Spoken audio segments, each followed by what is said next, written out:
Hi, I'm Joel again on the 256 Skeptics. As a recap of what we discussed last week about knowledge and knowing, I wanted to open up the thought of what really was going on. And it was about decision making and the decision making process. Before we make decisions, we have ideas, we synthesize them based on the information we get. It's those ideas that we try to form into knowledge to guide us in decision making. So today, I wanted to add on to that. Last week we were discussing about a milkman whom we give a pail and goes and brings us milk, vis-a-vis a police officer whom we give a budget and will give us a report. And if we follow that thought process, it will take us to who should be making decisions. Is it the person at the point of effect or some other person? Now, some decisions can be made by anyone, anywhere. However, specific decisions require people in a specific area with specific knowledge and who know what's happening to be made.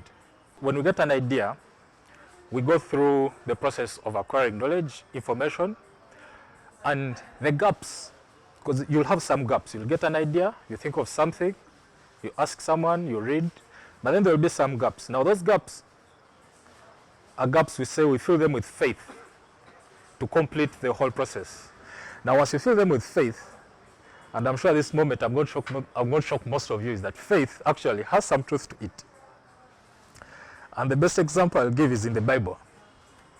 I think it's somewhere in Deuteronomy chapter 25, I've forgotten the verse, where I think a king is telling his subjects that they should cover their excrement because it doesn't appease God.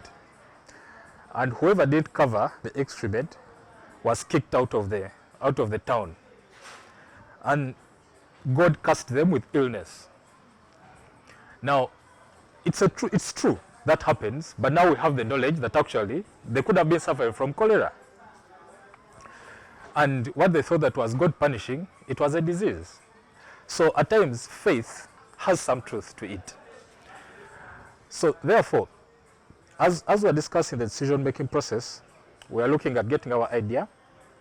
We get knowledge and information about it.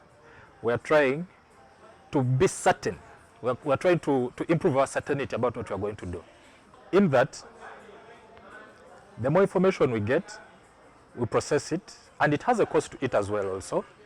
Some information you can get maybe on statistics.